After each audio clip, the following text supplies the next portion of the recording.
Hi, everyone. Welcome to Real Talk, Real Faith. I'm Chloe, and I'm thrilled to have you here as we dive into the real struggles and triumphs of young people today. From relationships to mental health, social media, and our journey with Jesus, we'll explore it all with honesty and heart. So grab your headphones and get ready for some meaningful conversations that inspire and uplift.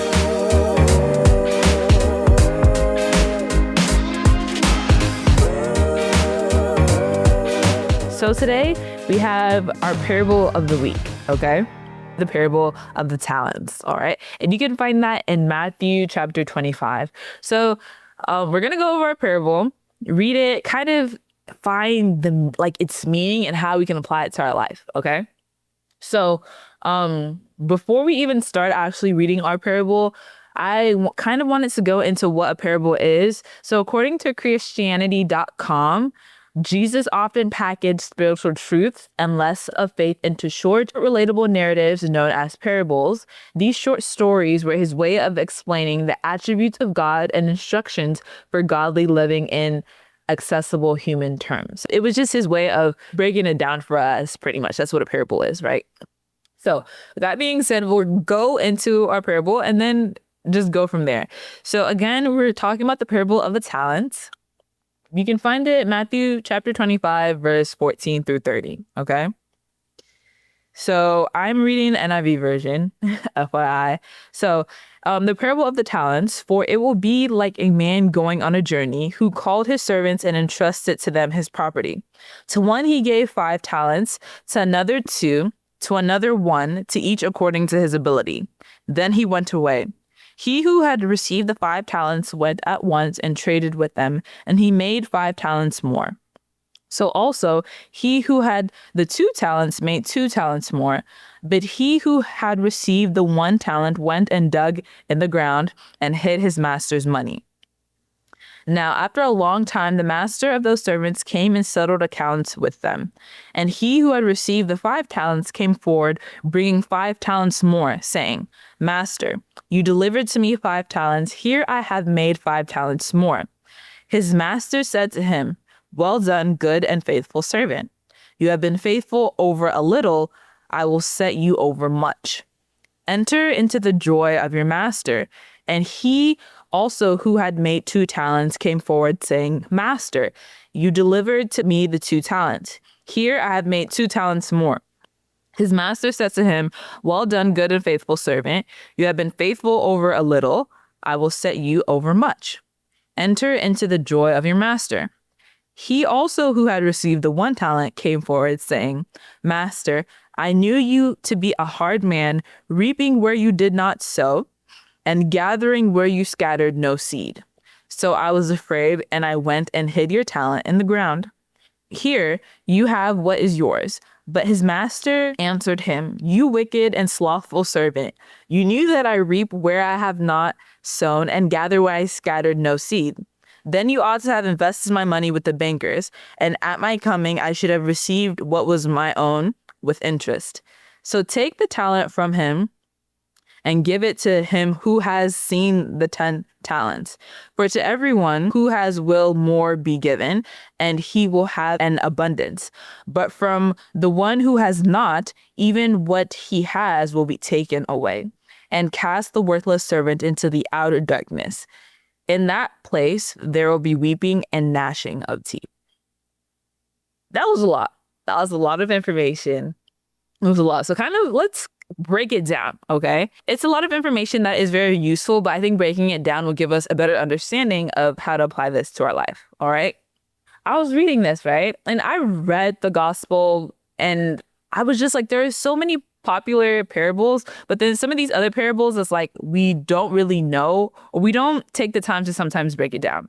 As I was reading it again, right, I was trying to figure out what is a talent. And obviously we know how we define a talent, right? But talent in this case, according to Christianity.com, in this instance, a talent refers to a unit of measurement often used to weigh out silver or gold. So in this case, it's talking about money. In modern times, how we define talent is just having that natural ability or that skill in something or to do something, right? So I went in researching what types of talents are there, right? So there are physical, creative, and interpersonal talents, right? And as well as practical talents. And I kind of gave some examples as to kind of which talent goes with which talent category in a way. So when it comes to physical talents, you have dancing, athleticism, physical endurance. When it comes to creative talents, you have drawing or designing or like playing a musical instrument. For interpersonal talents, you have leadership, mentoring, emotional intelligence. And then for practical talents, you have cooking or baking, gardening or farming, or time management, or even multitasking, okay? With all of that information in mind, and now we know what a talent is, how we define it now, and in this example, how it was used, now we can kind of go in and start to take it apart piece by piece, right? So we know that each servant, a master, I guess you can call him a master, he gave 3 of his servants talents, right? One had 5, he came back, turned it into 10. One had 2, came back, turned it into 4. One had 1, came back with 1. The part that kind of stuck out to me the most was when the master was talking to the servant that came back with 1 talent. He was given 1 and he came back with the same thing, right? And he said, "Master, I knew you to be a hard man, reaping where you did not sow and gathering where you scattered no seed. So I was afraid and I went and hid your talent in the ground." That is part of verse 24 and part of verse 25. And that part really kind of is what caught my attention out of the entire thing.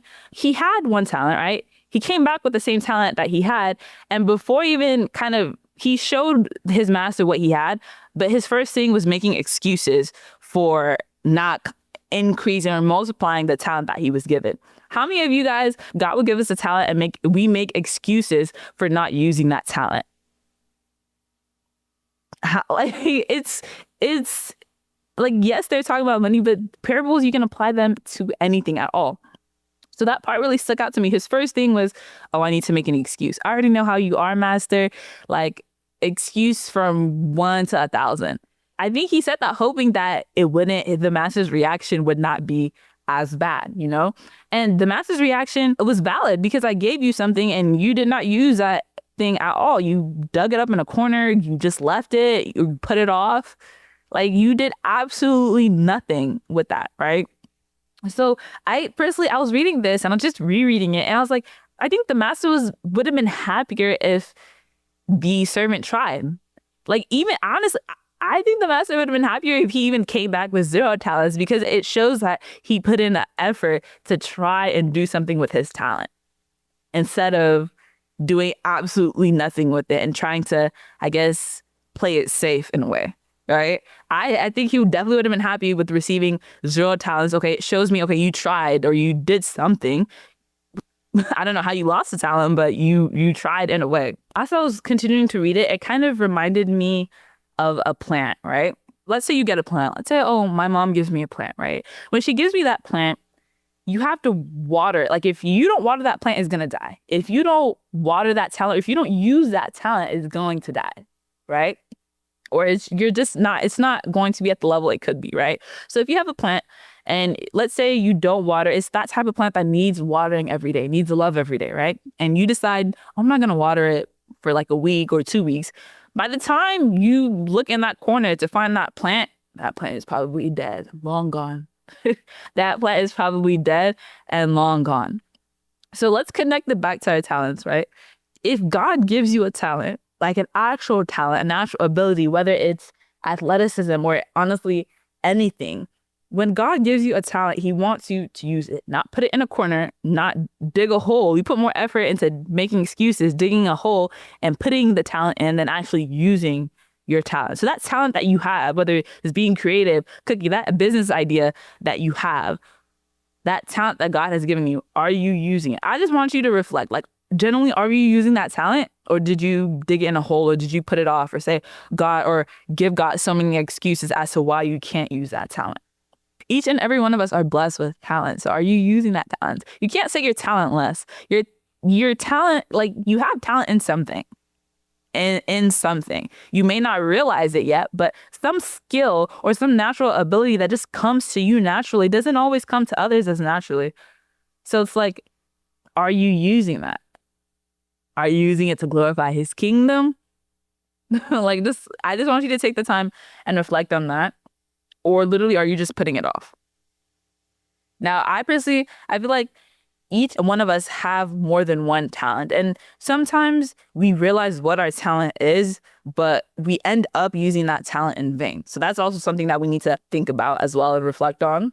The same way that you would use your talent to do something or to glorify God's kingdom is the way you can think about it as a blessing in some ways. Like, are you keeping your blessing for yourself? Because your talent could bless someone else. If you have that talent of being able to sing your butt off, your vocals, just that calming voice that you may have, could bless someone else that may be going through a trying time or just going through life and just wants that music that glorifies God that they can listen to and uplift their soul. So you digging your talent in a corner or digging it up and putting it in a hole or putting it off or putting it to the corner might be hurting someone else in the long run.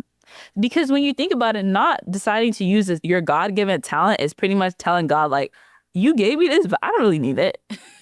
I'll be okay without it. Like, it's that, or it's like even just wanting to put it off. It's just like, you don't, like, oh, Father. Like, time is ticking, right? We don't know the day or the hour that God is coming back, right? But you have to use the talent that God has given you because you might be robbing someone else of a blessing. Whether it's cooking, maybe you have a talent of cooking if you have a heart to cook. Maybe God would just put it in your desire to open up a restaurant where you're during trying times, you're helping others around you through your cooking. So you don't know how not using your talent is not only hurting you, but it's hurting others as well. Even if those other people are around you or not, it's still hurting other people, right? So I'm going to give you guys an assignment. I know episode before, I also gave you guys an assignment, but this assignment is going to be a little bit different. I want you to type in the comment section down below what your talent is, okay? And I want you to just pretty much type what you think your God-given talent is. And then after you come up with the list of what you think your God-given talent is, I want you to write it down, type it in the chat, and then pray about it. Ask God how you can use your talents, the talents that he has blessed you with, to glorify his kingdom. I want you to reflect and truly pray about it. It's like, God, like, I know you've given me the talent of being athletic or being able to cook or being able to bake or just being organized, being able to manage my time well. Now, how can I use this to glorify your kingdom? How can I use this to bless others outside of myself or even outside of the people around me? And I really want you guys to take the time to reflect on what your talent is. In this case, yes, they're talking about money, but with your God-given talent, are you multiplying it or are you kind of keeping it in this box and not allowing yourself to use it? Or are you trying to play it safe? Take some time, reflect, and definitely pray about that, okay? So now, to our song of the day.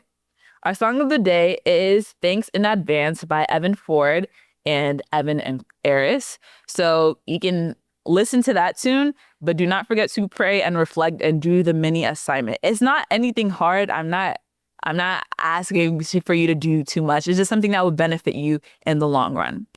All right. So remember, you can definitely find this in Matthew chapter 25, verse 14 through 30, and just reflect, pray about it. And honestly, I want you guys to also read it and comment down below if you got like a deeper message or just another level of understanding from reading it. I also want to kind of see other people's perspectives as well. So thank you for hanging out with us on Real Talk, Real Faith.